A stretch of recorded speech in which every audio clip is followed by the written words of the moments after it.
Important, yeah, before I started recording. All right, so we're gonna take a little twist, arms up. Sorry, Chelsea. We're gonna twist it to the right, turning spine, let shoulders drop down. Big breath. So in yoga, there's a lot of movement of the spine, right? Twists, bends, bending forward, bending backward, bending sideways. And so you can think about it as all those little energy centers that run along the spine. So 7 major chakras from tailbone up to the crown of the head. And so most of them run along the spine. All right, we're taking our twist to the other side. We come back through center, twisting to the left, and breathe. It's a little bit harder to breathe when we twist. We want to keep that breath flowing. So you can think about how we're twisting the spine here. We're shifting our, maybe trying to release out. Maybe you can feel like you're starting to release out a little bit of blockages in the spine. So getting this energy to flow freely, and come back through center. Arms up overhead, let hands come on down to the heart. Take a breath. And then let's see if we can do a little hip stretch here. I'm going to move to my chair.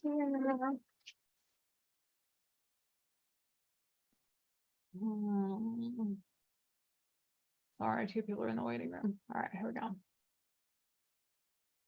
All right. So from your chair, we're going to try to bring right ankle up on top of left thigh. And we're going to lean forward. So this is a little bit more getting into your hip, but it also gets into your low back. And so when we're talking about that root chakra at the tailbone, I feel like the whole sort of pelvic region, the whole lower body corresponds to that spot. And then we're going to inhale up, we're going to change sides. So you can stretch your legs out a little bit here, take a breath. And then we're going to bring left ankle on top of right thigh. And again, just trying to lean forward a little bit, trying to release some tension out of lower back, hip, thigh, breath flowing. And then just notice, did that shift anything for you? Just those couple of stretches for me, I can feel like my energy is just a little bit more balanced now. So there are these terms, sorry, we're gonna release this side, we're gonna shake the leg out. So there are these terms, particularly in psychotherapy, about bottom up and top down.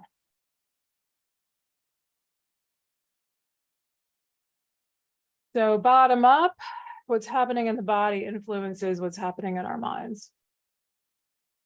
So this, what's happening in our physical body, we've all had some experience. I think most of us, maybe not just that moment of stretching, but like you're stressed out, your energy's kind of clogged up, going out for a walk, a run, a bike ride, some kind of physical movement where we're getting that energy to flow again through the mind and the body.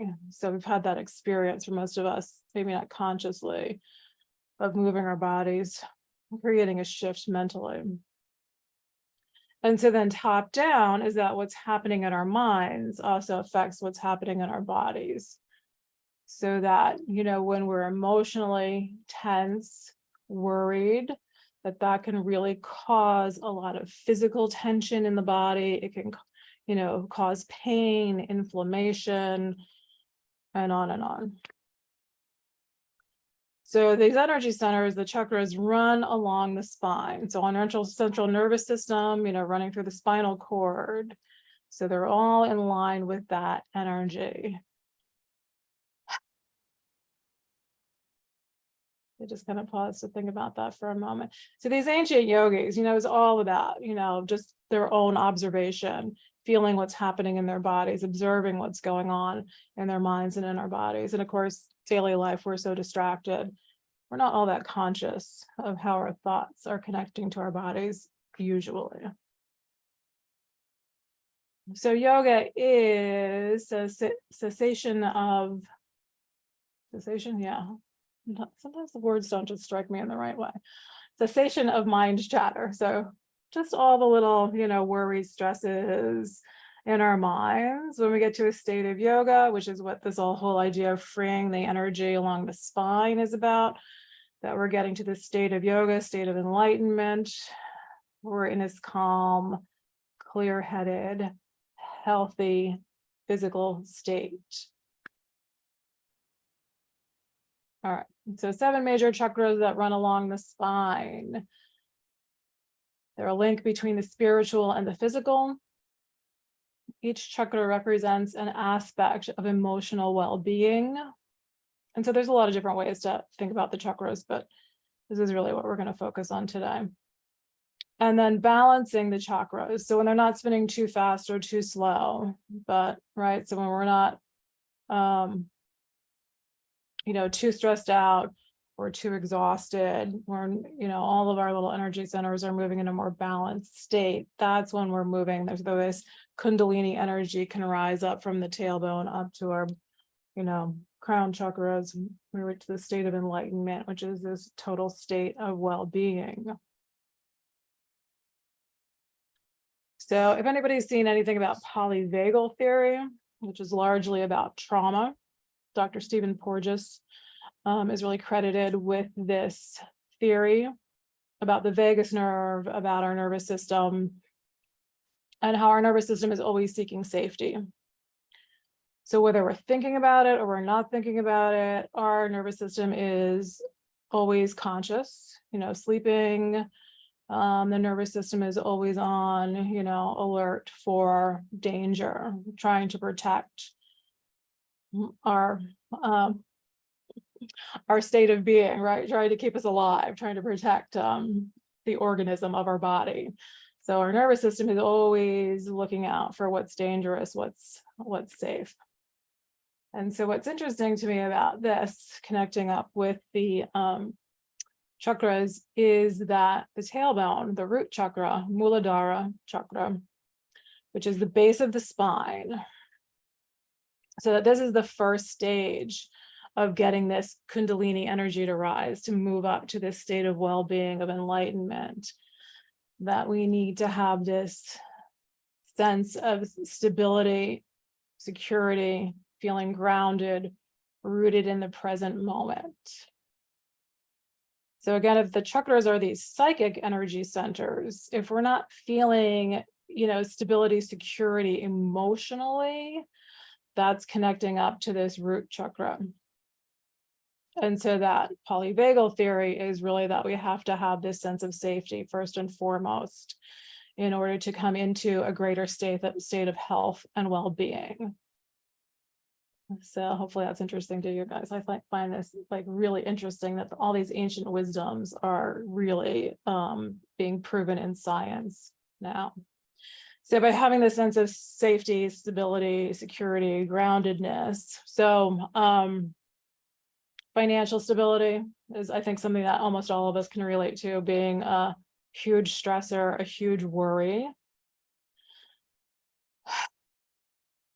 And so maybe that's not exactly where you feel it at the tailbone, but again, just this concept that this is sort of like this building blocks of, clearing this energy out to let the energy move up and to come into a homeostatic state, to get to enlightenment. That first we have to have this sense of security and stability. So take a breath. And can you imagine, just for a moment, when you're not feeling a sense of safety, how that might take hold in your body?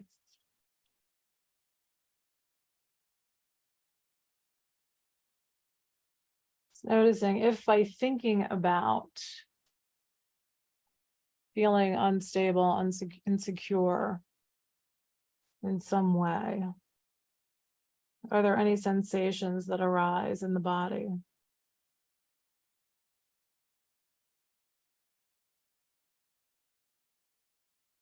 So for me, just even not thinking about anything specific, right? I can just feel all this sort of queasiness in my stomach, and I can feel muscles tightening in there.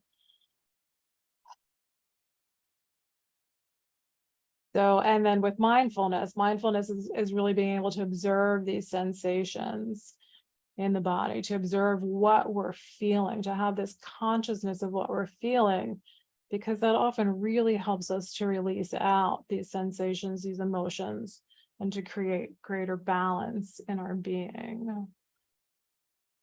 All right, am I sharing this screen well? I'm not in, let me put it into,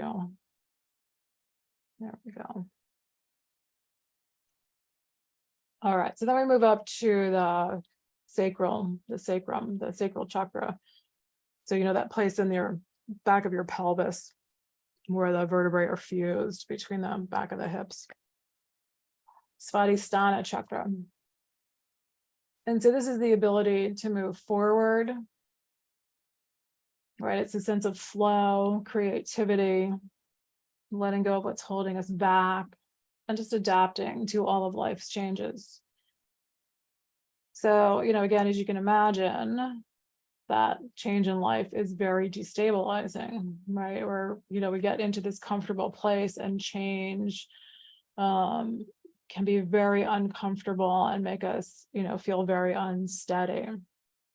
So it kind of takes us backward, a peg back into that root chakra of being unsteady when we're not comfortable with change, which is completely natural.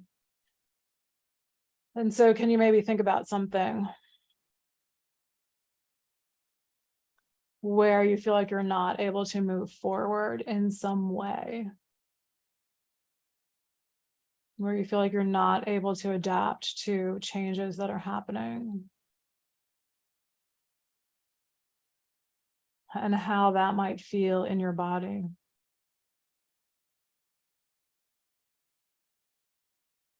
How these mental impressions feel in the body physically.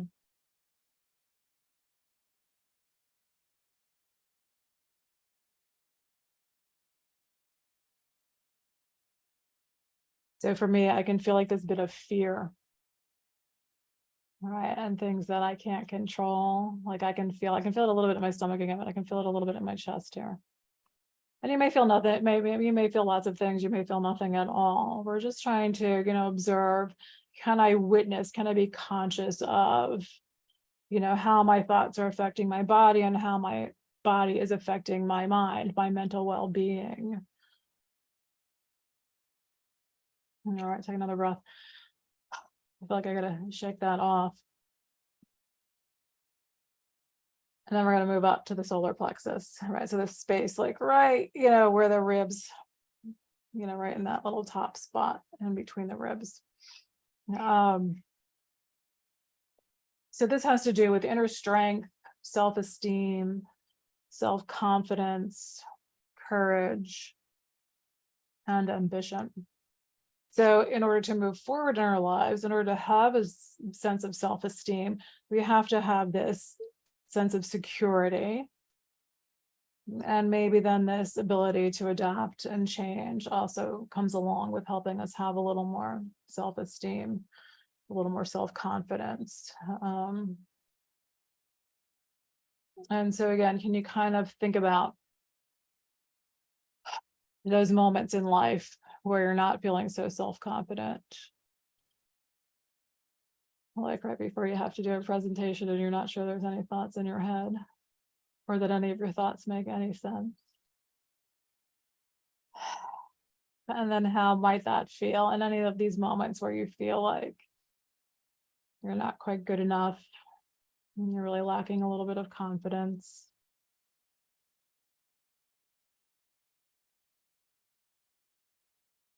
And are there any particular sensations in the body that go with that?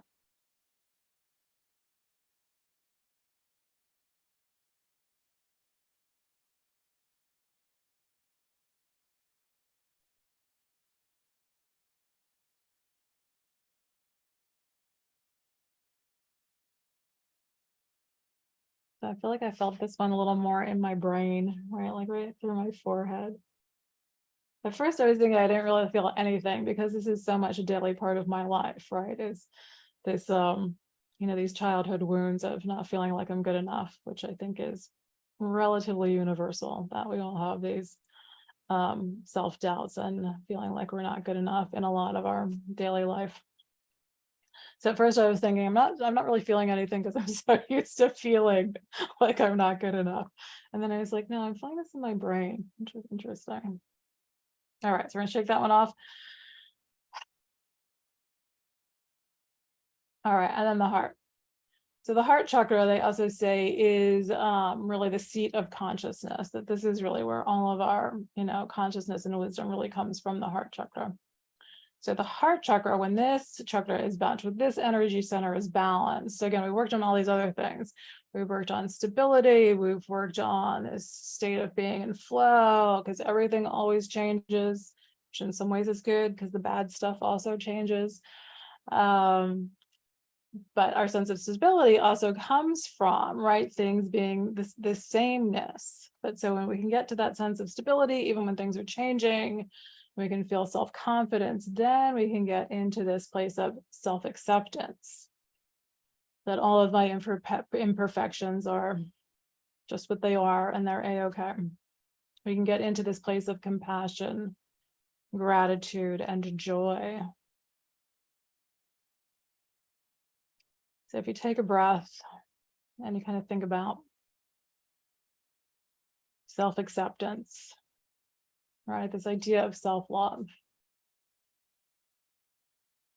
or just maybe gratitude and compassion and joy, if that concept of self-love is a little hard to grasp in this moment. And what does that feel like in the body? To have these emotions of gratitude and joy, and maybe a little self-love.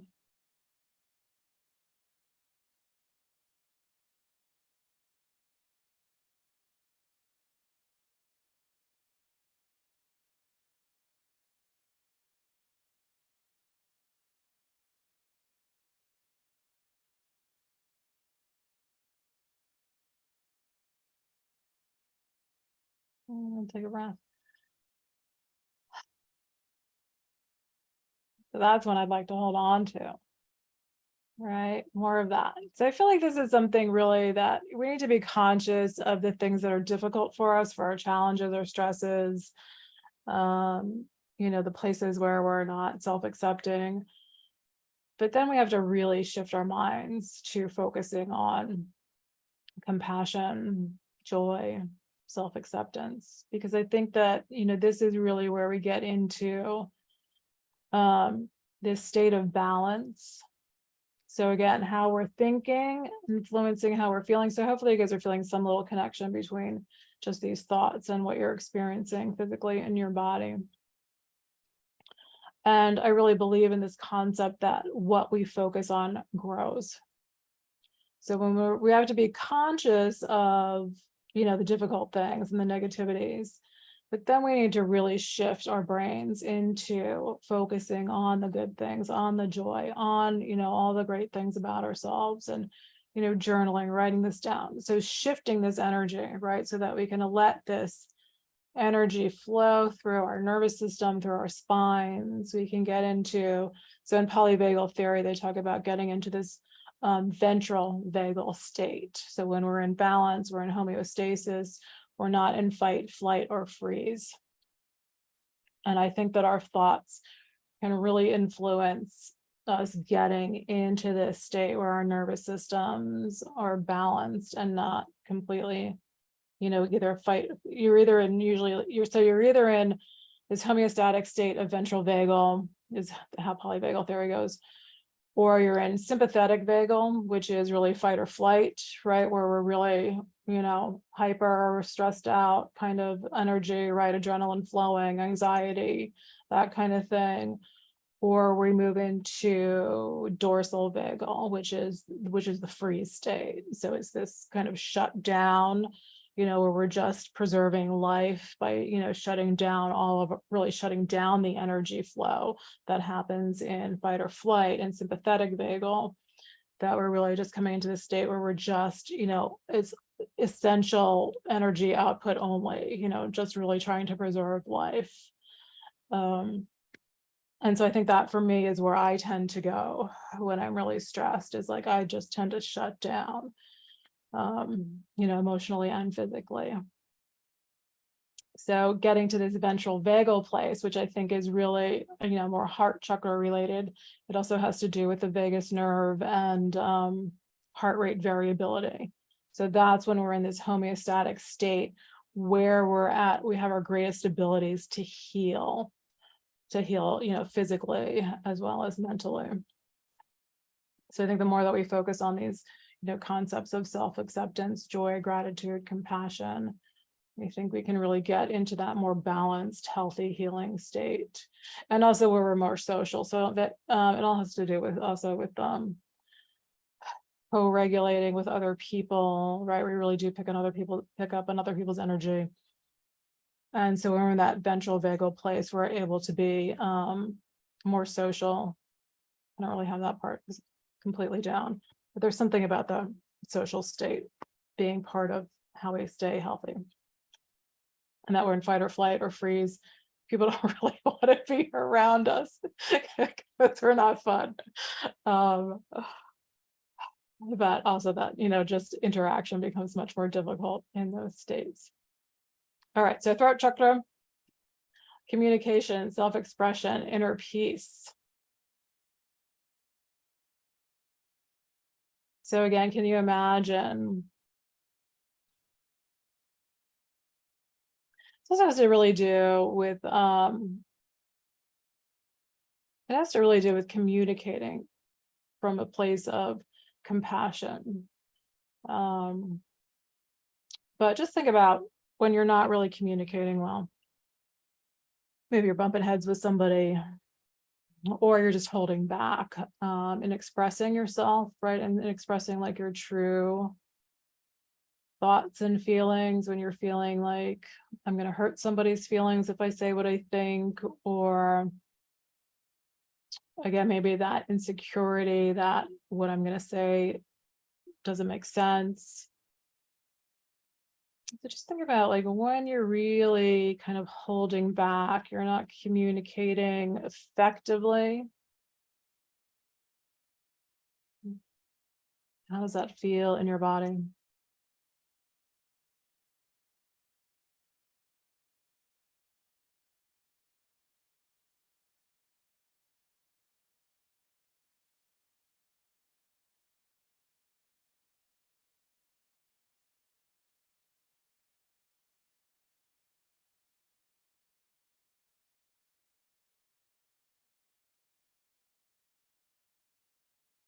For me, that feels like sad, depressing, lonely. When I'm not able to really express what I'm feeling or really communicate. Sometimes we just have these conversations where it's nobody's fault, but things just aren't really connecting. And so that's just like this for me, that's just like this very isolating sort of feeling like we're not really connecting. And so again, part of this healthy state of the vagus nerve is about social connection. And so I think if we've gone through all these other chakras again, we've got all this energy balanced, and I think we get into this state where we're able to communicate a little more effectively. But it's something to kind of witness just all of these little things. Like if you feel like you're not communicating well with somebody, just to sort of like you're pulling back a little bit and just observing what happens and how that feels. So this is part of the consciousness of how we change.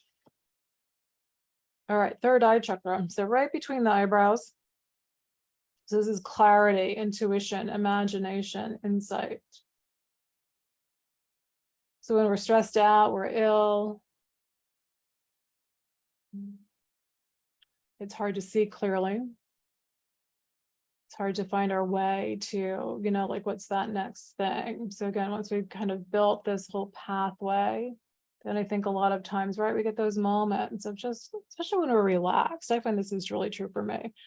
Like when I'm in a more relaxed, balanced state, I have more vivid dreams. I can like process more in my sleep. And there's just this bit of, mental clarity about, where I'm going next or what I want to create in my life kind of thing. And so when you're not clear, when the future seems muddled, Or you have a decision to make and you're not really clear about what the answer is, what's the right way to go. Can you imagine how that feels in your physical being?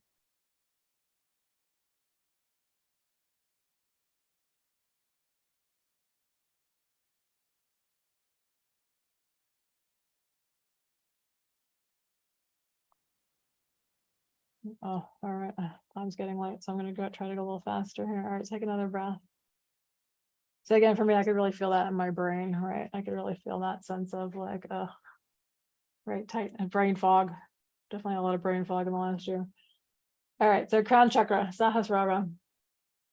So the top of the head in line with the spine. Oh, so that third eye is in line really with the very top of the spine where it hits where it really connects into the skull. So Sahasrara is the top. It's said to be the combination of all the 6 lower chakras. And that when we've gotten here, we've reached the state of enlightenment. So my question is, once we get there, are we good? Are we done? Are we done doing all the work to get there? Does that last forever? Or do we have to continue to have this awareness and watch our behavior patterns? All right, so we're just going to do a little meditation. All right, you guys, nice to see everybody. I switched off my screen now. I can see all your little squares.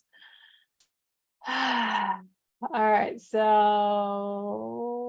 we're going to do a little meditation here. Yeah, let's get right into that. Otherwise, it's going to get too late. I'm going to share a little music with you. So get comfortable if you weren't already. Maybe you're already asleep, just listening to my voice. Oh, all right. Oh, yeah. Feel your breath. So we're going to really go back through the chakras now, but we're going to try to imagine a more balanced state there. All right, I've got about another 15 minutes. So just getting comfortable. If you need to stretch a little bit more, you can reach up. So just remembering too that, right, this movement of our body. So there's the bottom up component to what's going on in our brains, right? There's this little, when we move our bodies, are influencing what's happening in our minds. And so anything that you're doing to keep your physical body healthy will influence your mental health as well. So this is also this bottom up, is that our organs are actually sending information back up into our brains, so that your actual physical health really makes a difference in your mental health as well. Okay. Big full breath. I'm going to feel your body expanding and contracting as you breathe.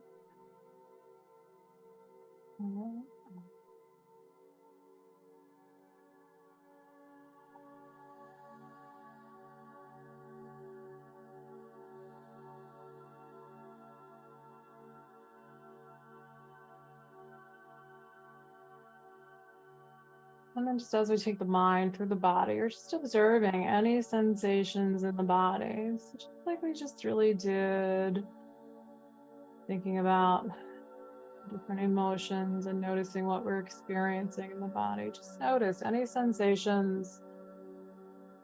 It's fine if there's no sensation, just observing to become aware of your right hand. In your mind, observe your right thumb, second finger,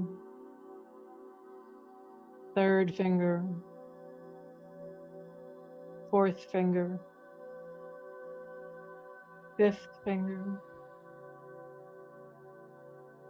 palm of your hand, back of the hand, wrist, lower arm, elbow,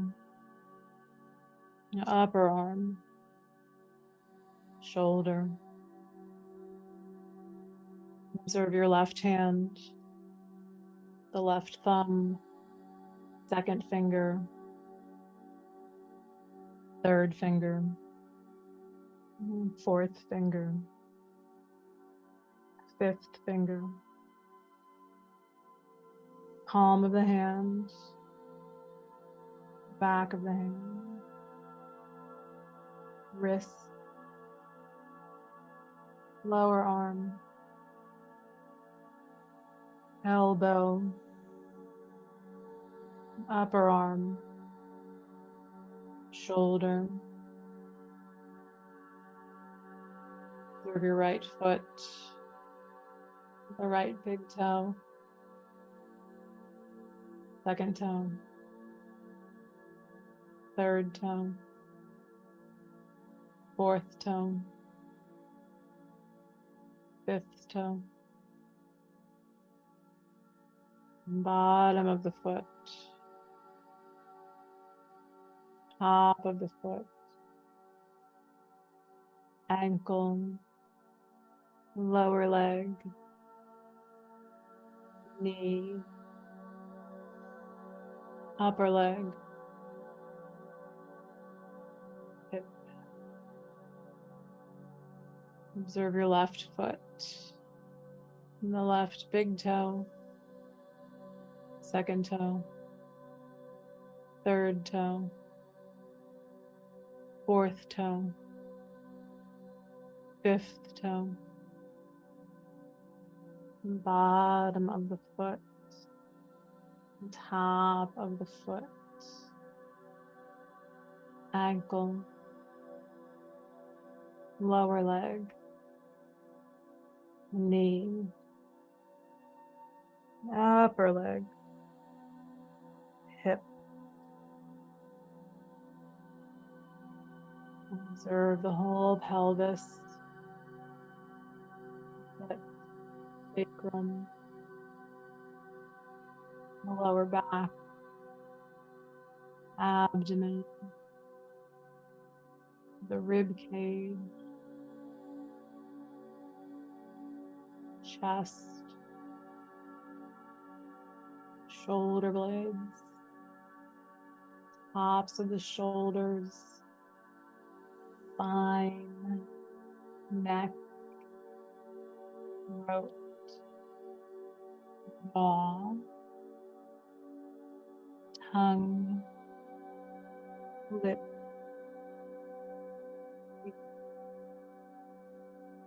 nose, the eyes, eyebrows, forehead, and scalp. Observing the whole body as one. Observing any sensation in the body. Breath flow in and out.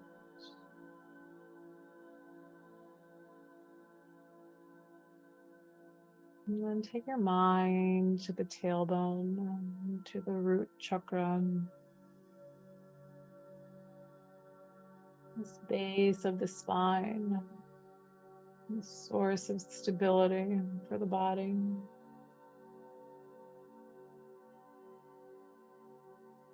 And imagine feeling yourself strong and powerful.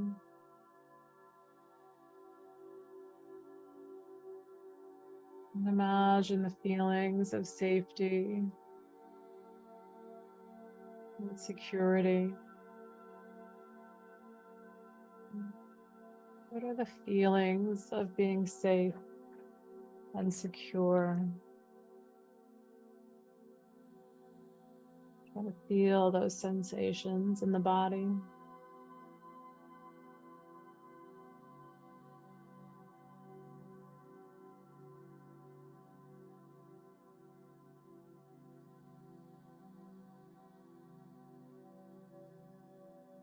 And let your mind move upward to the sacrum. And so again, that space along the spine, between the back of the hips.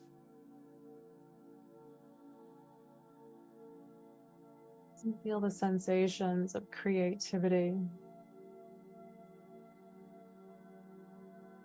the ability to go with the flow,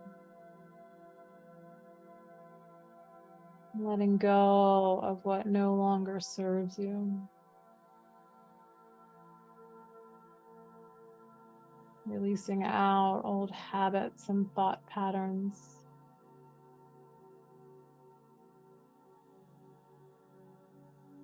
And imagine moving forward in your life with a sense of ease.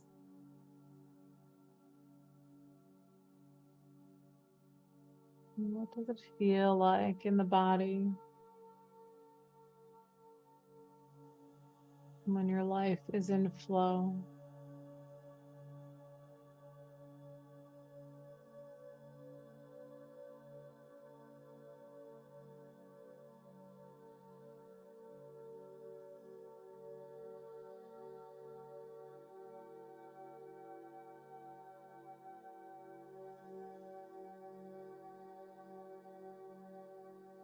And then take your mind up along the spine to that place between the heart and the navel, the solar plexus. And feel your inner strength, your courage.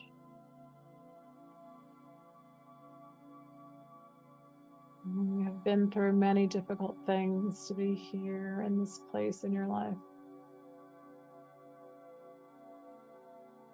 That all took courage and inner strength.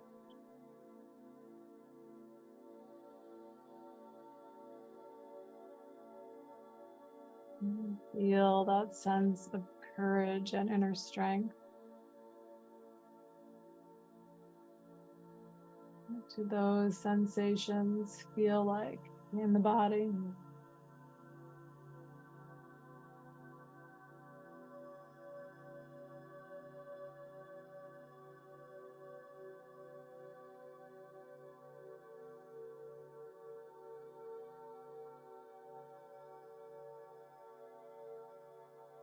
Take your mind up to the heart. So again, along the spine, behind the heart.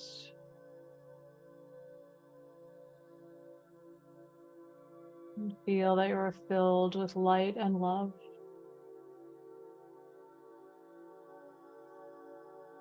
Feel the sensations of gratitude, the unconditional love, and compassion.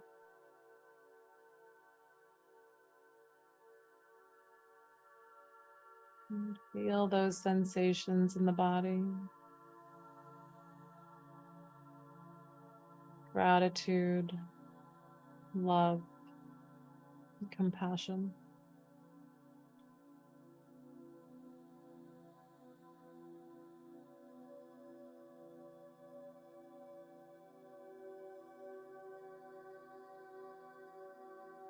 And take your mind up to the throat chakra.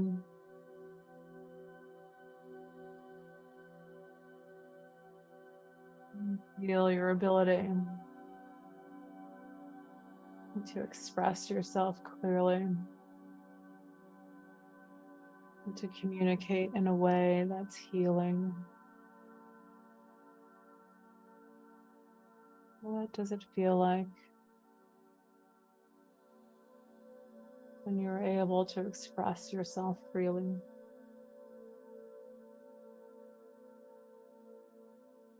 When your communication is received with love and compassion.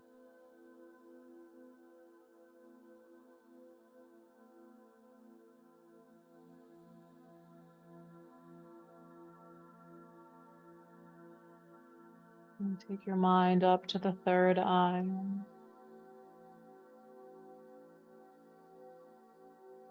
And feel a sense of clarity, deep connection to your inner wisdom, to your intuition.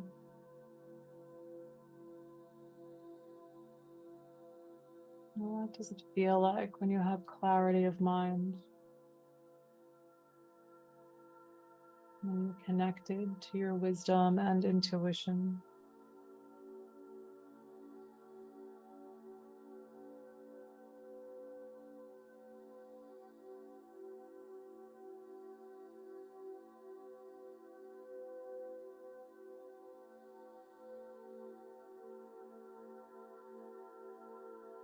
And take your mind to the top of the head, to the crown chakra.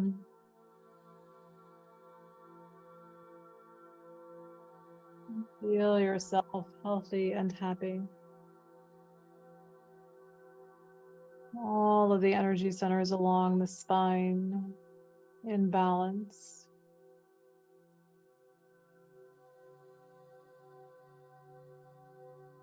Feeling in that ventral vagal state of optimal healing.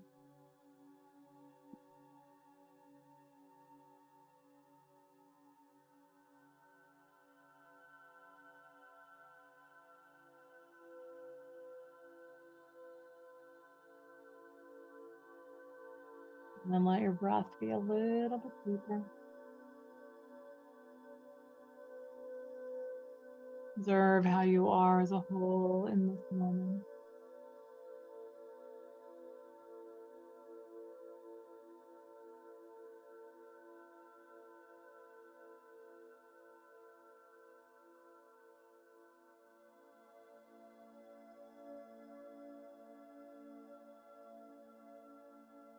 Be aware of where you are, what you're resting on, where you are in the room. Couple of deeper breaths.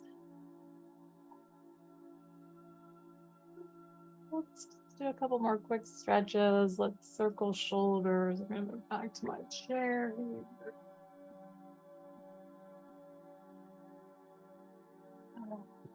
Look over your shoulders. Bring your arms up overhead.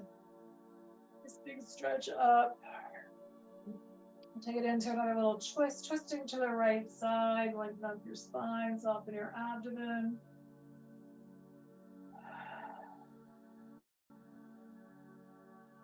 And then we're going to come back to center, arms reach up, twist to the opposite side. Again, lengthening the spine, taking a breath.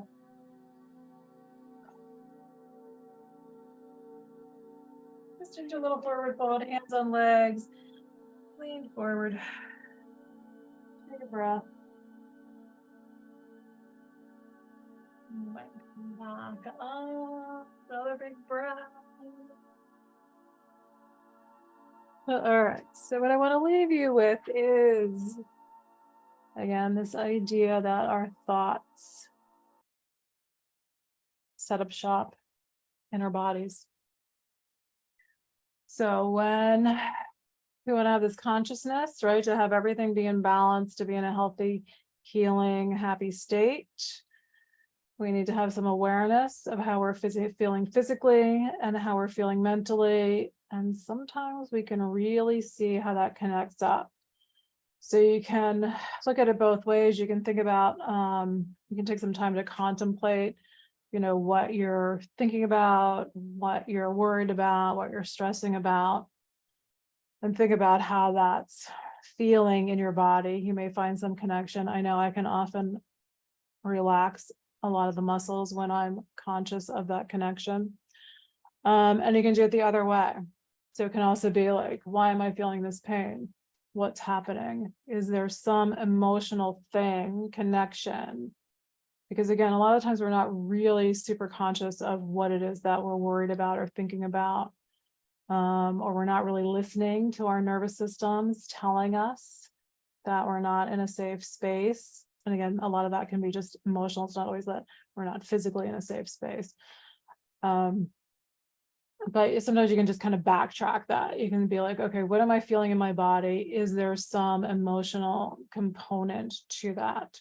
So I do think that the two things really go hand in hand, that there are just biological, physical reasons why we're having pain.